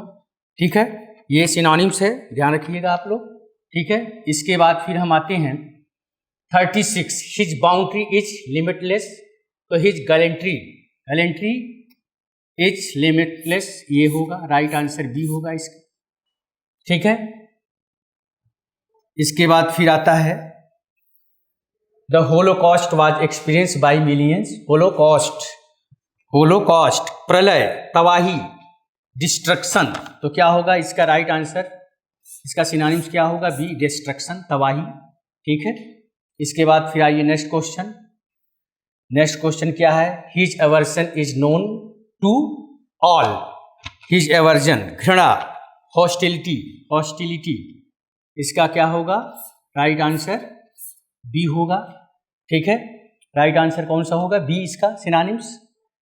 इसके बाद फिर आइए क्वेश्चन नंबर, कह रहा है decipher, to be able to decipher something is wonderful, तो क्या होगा इसमें, 39 में गुण रहस्य होता है, इसका मतलब होगा ये डिकोड, इसका क्या होगा, डी कोड, डी कोड होगा।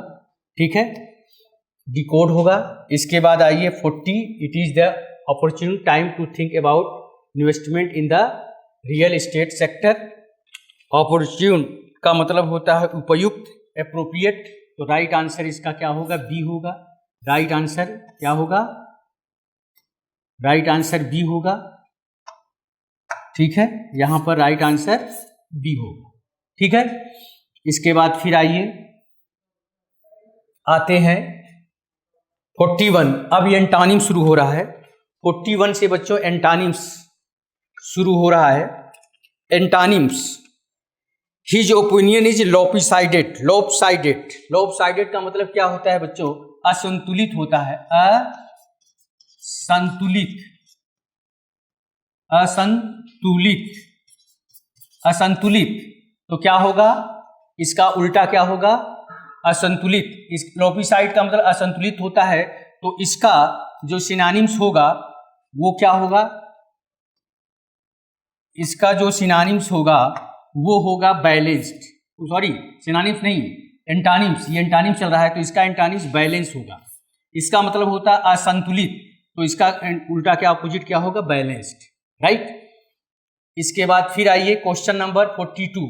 42 क्या है? प्रेजवर्दी। प्रेजवर्दी का मतलब प्रशंसनीय। प्रशंसनीय तो क्या होगा?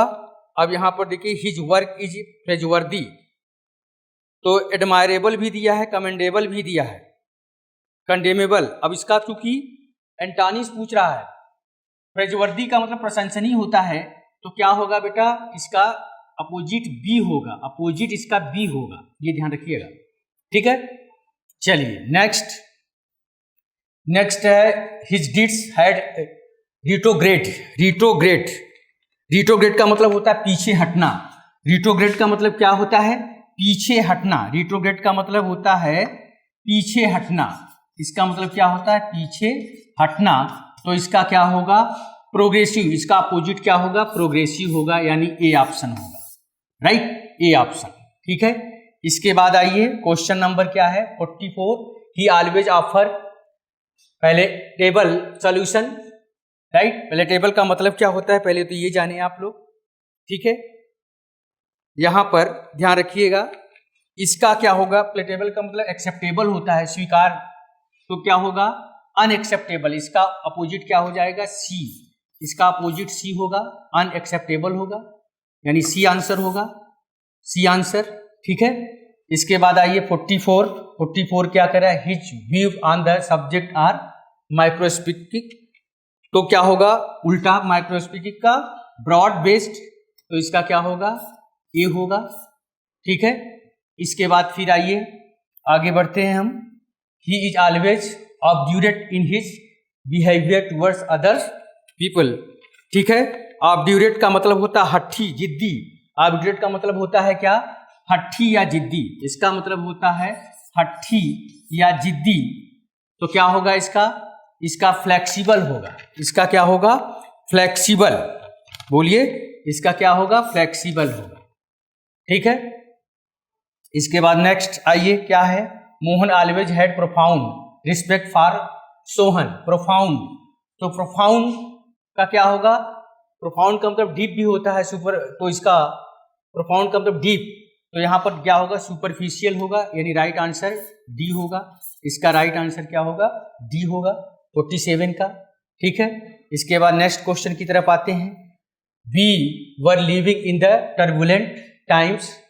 टर्बुलेंट टाइम्स, टर्बुलेंट, अब इसका अपोजिट क्या होगा? इसका अपोजिट होगा काम होगा, शांत। टर्बुलेंट का मतलब इधर उधर जो करता है, टर्बुलेंट, टर्बुल करना, तो क्या होगा? इसका काम होगा। इसका एंटानिम्स क्या होगा? काम होगा। शांत, इसका मतलब जो शांत न हो, टर्बुलेंट का मतलब, right. Amit is a dogmatic person. Dogmatic person, right, dogmatic. Dogmatic का मतलब होता है कट्टर। डॉगमेटिक का मतलब होता है कट्टर, तो क्या होगा? एमेंडेबल। राइट आंसर इसका क्या होगा? बी होगा। इसका राइट आंसर बी होगा, अपोजिट, अपोजिट इसका बी होगा, बी ऑप्शन होगा, ठीक है। इसके बाद आइए, Sachin is very fickle in his behaviour. Fickle का मतलब होता है अस्थिर। फिकल का मतलब अस्थिर, जो कांस्टेंट ना हो, स्टेबल ना हो, तो इसका अपोजिट क्या होगा? ए होगा, स्टेबल। राइट आंसर स्टेबल होगा, ठीक है। तो मेरे ख्याल से आप लोग आंसर मैच कर लिए होंगे बच्चों, ठीक है। तो आप लोग देखें कितना आपने सही किया है, ठीक है। इसका पार्ट 1 दूसरी वीडियो में मिलेगा, जिसमें क्वेश्चन, उसमें भी क्वेश्चन नंबर 20 डिस्कस, मैंने 20 क्वेश्चन डिस्कस हुआ है, उसको भी आप लोग देखें, और ये 30 क्वेश्चन मैंने डिस्कस किया है, ठीक है। तो आज यहीं तक, जय हिंद। जय हिंद दोस्तों। ये मुस्कान जो दिख रही है, ये मुस्कान हमारे उन बच्चों के लिए है जिन्होंने इस पेपर को बढ़िया सॉल्व किया है और रेफरेंस दिया है त्रिशूल डिफेंस एकेडमी का, ठीक है। क्वेश्चंस जो पढ़ाए हुए हैं वही आए हैं, जैसा आप जानते हैं direct to the point notes है, ठीक है। तो हम आपको यहाँ पे बायोलॉजी का सेक्शन डिस्कस करेंगे, जो कि एनडीए में 9 क्वेश्चंस आपको आए हैं। पूरे आंसर की को डाउनलोड करने के लिए आप त्रिशूल डिफेंस एकेडमी में जाकर देख सकते हैं। तो पहला क्वेश्चन जो बायोलॉजी सेक्शन से आया है, उसमें कह रहा है विच of the following statement about biodiversity is not correct, कि करेक्ट नहीं है, ठीक है। तो यहाँ पर करेक्ट कौन सा नहीं, the term biodiversity was coined by Walter G Rosen in 1986। ये बात उन्होंने कही है, मतलब ये वर्ड उन्होंने दिया है, सही है। The term biodiversity hot spot was coined by Norman Myers in 1988, ये भी सही है। The region having richest biodiversity are called biodiversity hot spot, ये भी सही है। More than 100 hotspot of biodiversity are identified in the world, this is the wrong answer. तो यहीं पर रॉन्ग पूछ रहा है, तो ये आपका सही हो गया, क्योंकि वर्ल्ड में 36 हॉट स्पॉट हैं, ठीक है, 36 हॉट स्पॉट्स है, यहाँ पर दे दिया 100, ये गलत हो गया, ठीक है। और उसमें से 4 अपने इंडिया में है, ठीक है, 4 कहाँ है, इंडिया में है, तो ये आपका करेक्ट हो जाएगा आंसर। नेक्स्ट क्वेश्चन क्या कहता है, देखते हैं। Which of the following statement about the process of photosynthesis is correct? तो फोटोसिंथेसिस से क्वेश्चंस आया है। फोटोसिंथेसिस एक प्लांट फिजियोलॉजी का इंपॉर्टेंट चैप्टर माना जाता है, हर बार यहाँ से क्वेश्चंस को देखने को मिलता है। तो इसमें से जो ऑप्शंस आ रहे हैं, chemical energy is converted into light energy, ठीक है, तो carbon dioxide is oxidised to form carbohydrate, water molecules split into hydrogen and oxygen, light energy is directly use to split water. तो देखिए यहाँ पर जो आंसर सही जाएगा वो सी जाएगा, वाटर मॉलिक्यूल्स है जो स्प्लिट करता है हाइड्रोजन और ऑक्सीजन में, ठीक है, आप बैलेंस इसको कर सकते हैं, ठीक है।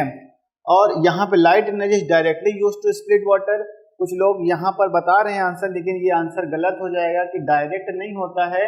लाइट एनर्जी पहले क्लोरोफिल पर जो है कि अब्सॉर्ब करता है और क्लोरोफिल की मदद से जाके वाटर टूटता है, तो आंसर यहाँ पे चला जाएगा वाटर मॉलिक्यूल स्प्लिट करता है हाइड्रोजन और ऑक्सीजन में।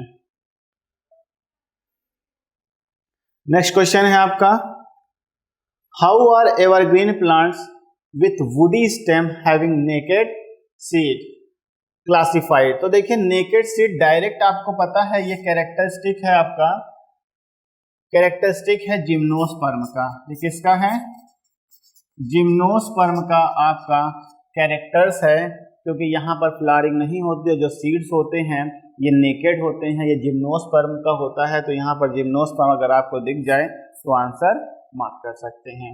एंजियोस्पर्म में फ्लावरिंग और सीड्स दोनों होता है, ठीक है। तो नेक्स्ट क्वेश्चन की तरफ मूव करते हैं। Which of the following tissue is known as basic packing tissue and found in xylem and phloem? तो यहाँ पर आपको मॉर्फोलॉजी से क्वेश्चंस आ रहा है, और यहाँ पर आपको देखने को मिलेगा collenchyma, parenchyma, sclerenchyma and vessel. तो basic packing tissue xylem and phloem देखने को मिलता है आपको पेरेन्काइमा में। तो पेरेन्काइमा एक लिविंग टिश्यू भी है, ठीक है, तो डायरेक्ट क्वेश्चन पूछता है, इसको भी ध्यान में रखिए। नेक्स्ट क्वेश्चन कह रहा है आपका, girth of stem of a plant increase due to division of cell. Girth मतलब होती है वृद्ध। देखिए प्लांट होता है जो आपका प्लांट, मान लीजिए ये स्टेम है और इसके इधर से लीफ वगैरह निकल आ रही हैं, ठीक है, तो ये वाला जो पार्ट है, ये जो इसकी स्ट्रेंथ बढ़ेगी यहाँ से, ठीक है, इसको ग्रिथ कहते हैं। तो जो ऊपर की तरफ बढ़ा रहा है वो एपिकल हो गया, ठीक है, जो ग्रिथ बढ़ाता है वो आपका क्या हो गया, लेटरल होता है, ठीक है, लेटरल साइड से आपकी जो है कि इसकी ग्रिथ बढ़ती है, चौड़ाई बढ़ती है।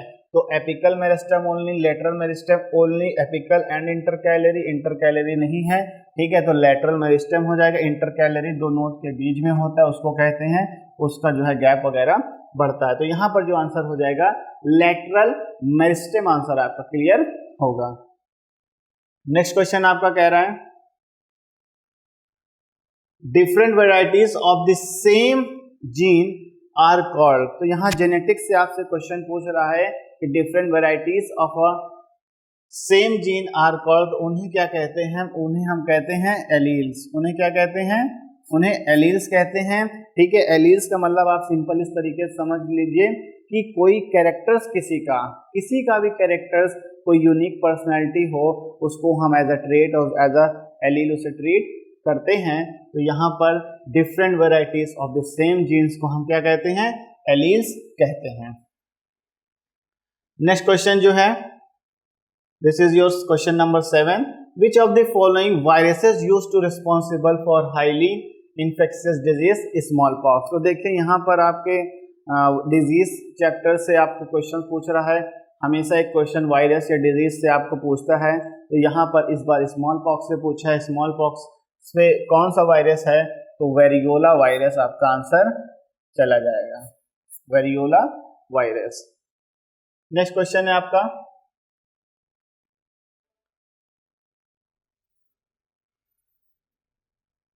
Intestinal bacteria are main source of which of the following vitamin. जो हम लोगों के इंटेस्टाइन में बैक्टीरिया होते हैं उसमें किस सोर्स ऑफ विटामिन होते हैं, तो यहाँ पर होते हैं जनरली बी कॉम्प्लेक्स होते हैं, ठीक है, विटामिन बी कॉम्प्लेक्स होते हैं, ठीक है। तो और यहाँ पे दे दिया vitamin B, vitamin B C, vitamin B12, vitamin A, ठीक है। तो यहाँ पर थोड़ा आपको डाउट हो जाएगा, थायमीन यहाँ विटामिन है, यहाँ पे कोबाल्ट एलामीन है, तो क्वेश्चंस यहाँ पे हल्का सा डाउट हो सकता है, लेकिन अगर हम देखें तो यहाँ पर विटामिन B12 को क्लियर माना जाएगा, आंसर को करेक्ट माना जाएगा। अब ये थोड़ा सा डाउट क्वेश्चन है क्योंकि बी कॉम्प्लेक्स में विटामिन बी और B12 दोनों आते हैं, ठीक है।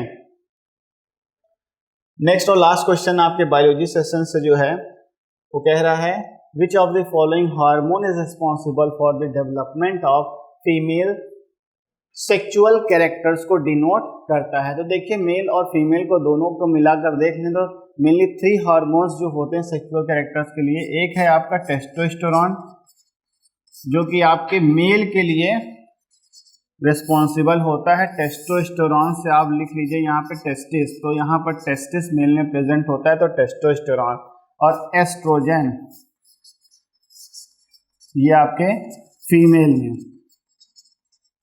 और एक हार्मोन निकलता है प्रोजेस्टेरॉन,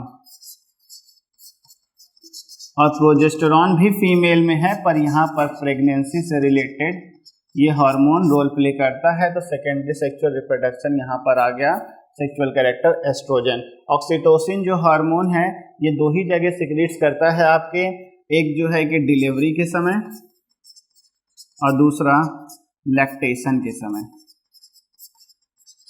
ठीक है। तो इस क्वेश्चन का आंसर हो जाएगा एस्ट्रोजन। तो ये आपके एनडीए में बायोलॉजी के सेशन से ये 9 क्वेश्चंस पूछे गए हैं जो आपको यहाँ पे एनालिसिस के थ्रू हर चीज़ को समझा दिया गया है।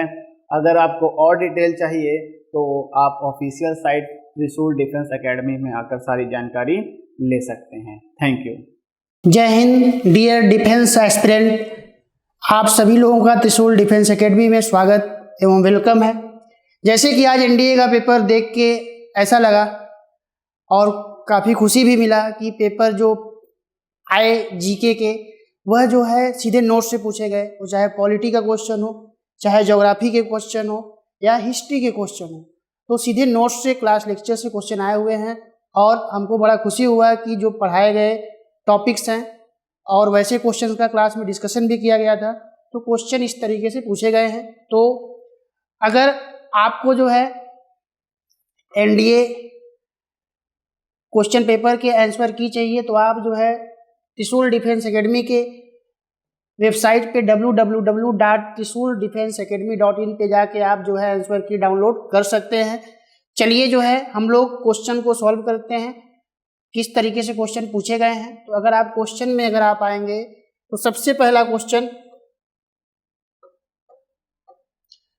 है which one from among the following planets is largest in size. कह रहा है कि दिए गए ऑप्शन में से कौन सा प्लैनेट लार्जेस्ट है।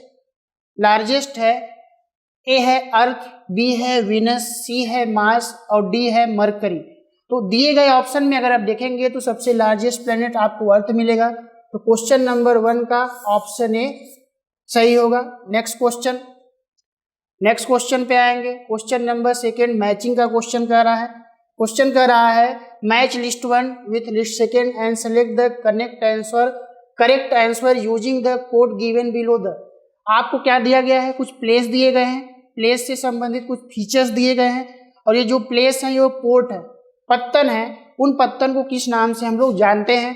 तो अगर आप आएंगे सबसे पहले फीचर्स में अगर आप आएंगे, queen of the Arabian sea, Arabian sea की रानी या queen of the Arabian sea जो है कोची को बोलते हैं। तो डी का क्या होगा, डी का 1 होगा। उसके अलावा अगर आप आएंगे और आपसे कहा जाए कि मुंबई जो है बिगेस्ट पोर्ट ऑफ इंडिया, ए का क्या होगा, 2 होगा। उसके अलावा विशाखापत्तनम आएंगे तो 3 होगा, जो लैंड लॉक्ड हार्बर के नाम से जिसे जानते हैं, तो बी का 3 ऑप्शन, और सी का क्या होगा, 4 होगा। तो इस प्रकार अगर आप आएंगे 2 3 4 1, तो क्वेश्चन नंबर 2 का option B is right answer. Next question पे चलते हैं, क्वेश्चन नंबर 3 कह रहा है the constitution 35th amendment act of 1974 is related to which one of the following states. कह रहा है कि 35th या 35वां संशोधन जो किया गया वो कौन से स्टेट से संबंधित था। तो ऑप्शन ए है मिजोरम, बी है सिक्किम, सी है नागालैंड, डी है अरुणाचल प्रदेश। तो अगर आप आएंगे तो सिक्किम से संबंधित था। सिक्किम को 35th अमेंडमेंट या 35वां संशोधन के द्वारा इसे एसोसिएट स्टेट का दर्जा दिया गया, जबकि 36th अमेंडमेंट के द्वारा इसको फुल स्टेट का जो है दर्जा दिया गया। तो इस प्रकार 35th अमेंडमेंट 1974 सिक्किम से संबंधित था। तो क्वेश्चन नंबर 3 का option B is right answer. Next question पे चलते हैं, क्वेश्चन नंबर 4 कर रहा है who among the following is the lone Indian cricketer included in the ICC hall of fame special inductions to mark the inaugural ICC world test championship final. तो option A है Dilip Vengsarkar, B है रवि शास्त्री, सी है Mohinder Amarnath, D है वीनू मांकड़। तो वीनू मांकड़ को जो है ICC hall of fame में क्या किया गया, शामिल किया गया। तो 4 का ऑप्शन नंबर डी सही होगा। करंट अफेयर्स का क्वेश्चन है। उसके अलावा अगर आप आएंगे नेक्स्ट क्वेश्चन नंबर 5 का रहा है विच one of the following Nations is not permanent member of G7। G7 का कौन परमानेंट मेंबर नहीं है। ऑप्शन ए है इंडिया, बी है कनाडा, सी है फ्रांस, डी है इटली। तो कनाडा, फ्रांस और इटली ये परमानेंट मेंबर हैं, जबकि इंडिया परमानेंट मेंबर नहीं है। तो इस प्रकार क्वेश्चन नंबर 5 का option A is right answer. Current affairs का क्वेश्चन है। नेक्स्ट क्वेश्चन पे अगर आप चलेंगे क्वेश्चन नंबर 6 कर रहा है operations Olivia and initiative to protect olive ridley turtles is undertaken by A Indian navy, B Indian coast guard, C ministry of environment forest and climate change, D option है ministry of earth science. तो इस प्रकार अगर आप आएंगे तो इसका option होगा क्वेश्चन नंबर 6 का B Indian coast guard. Question number 6 का बी राइट आंसर होगा। नेक्स्ट क्वेश्चन पे चलते हैं, क्वेश्चन नंबर 7 पे अगर आप आएंगे, क्वेश्चन नंबर 7 का रहा है who among the following is the winner of the French open 2021 men's singles final. A Novak जोकोविच, बी राफेल नडाल, सी स्टेफेंस स्टीपास और डी है डेनियल मेडवेडेव। अगर आप आएंगे तो नोवाक जोकोविच क्या था, ये विनर था। क्वेश्चन नंबर 7 का ऑप्शन ए। करंट अफेयर्स का क्वेश्चन पूछा गया है। उसके अलावा अगर आप आएंगे नेक्स्ट क्वेश्चन नंबर 8, ये भी करंट अफेयर्स का क्वेश्चन है। Belt and road initiative is a foreign policy initiative of कौन से कंट्री का बेल्ट एंड रोड इनिशिएटिव, इसको BRI के नाम से भी जानते हैं शार्ट में। तो ये जो इनिशिएटिव है, ये जो प्रोग्राम है, यह जो है चाइना का प्रोग्राम है। किसका प्रोग्राम है, चाइना का प्रोग्राम है। तो क्वेश्चन नंबर 8 का option A is right answer. Next question पे चलते हैं, ये भी करंट अफेयर्स का क्वेश्चन है। Question number 9, which one of the following is the theme of the international day of yoga 2021। A option दिया है yoga at home and yoga with family, B option yoga for climate action, C option yoga for wellbeing, D option है yoga for piece. तो इसका C option सही होगा, yoga for well being. तो इस प्रकार क्वेश्चन नंबर 9 का option C is right answer. Next question पे चलेंगे, क्वेश्चन नंबर 10। क्वेश्चन नंबर 10 कह रहा है the maiden Indian Navy European Union Naval Force exercise 2021 was conducted in A gulf of Mannar, B option gulf of Aden, C option gulf of Khambhat, D option gulf of Aqaba. तो gulf of अदेन में जो है ये exercise हुआ। इस प्रकार question number 10 का option B is a right answer. ये हमने आपको 10 क्वेश्चन सॉल्व करके दिखाया। इसके अलावा अगर आप जो है विथ एक्सप्लेनेशन एनडीए एग्जाम के जो है आंसर की को चाहते हैं तो आप जो है त्रिशूल डिफेंस एकेडमी के वेबसाइट www.trishul-defenseacademy.in पर जाके क्या कर सकते हैं, आप फुल आंसर की को डाउनलोड कर सकते हैं। उसके अलावा अगर आप आएंगे तो लगभग जो क्वेश्चन पूछने का ट्रेंड रहा, करंट अफेयर से 10 से 11 क्वेश्चन, ज्योग्राफी से लगभग 18 से 20 क्वेश्चन पूछे गए। उसके अलावा पॉलिटी से 9 से 10 क्वेश्चन पूछे गए। हिस्ट्री से भी 9 to 10 क्वेश्चन लगभग पूछा गया। क्वेश्चन बहुत ज़्यादा टफ भी नहीं थे न बहुत ज़्यादा इजी थे, लेकिन अगर आपने क्लास लेक्चर में ईमानदारी से पढ़ा होगा तो आपको क्वेश्चन वहाँ से मिले हैं। वैसे क्वेश्चन को मैंने क्लास में डिस्कस भी किया था। तो आप 50 क्वेश्चन में 35 क्वेश्चन आसानी से क्या कर सकते हैं, सॉल्व कर सकते हैं। फिर से मैं बोल रहा हूँ, आपको फुल आंसर की पाने के लिए आप त्रिशूल डिफेंस एकेडमी की वेबसाइट पे जाएं www.trishul-defenseacademy.in पे जाके आप सर्च कर सकते हैं। तो आज हम लोग का क्लास यहीं तक। थैंक यू एंड जय हिंद। डिफेंस की सफल तैयारी केवल त्रिशूल डिफेंस एकेडमी के साथ। पाएं recorded lectures, exclusive study material, extra study notes, doubt clearing sessions और भी बहुत कुछ। डिफेंस की तैयारी होगी पूरी, क्योंकि टीडीए है ना। आज ही डाउनलोड करें देश का नंबर 1 टीडीए लर्निंग ऐप।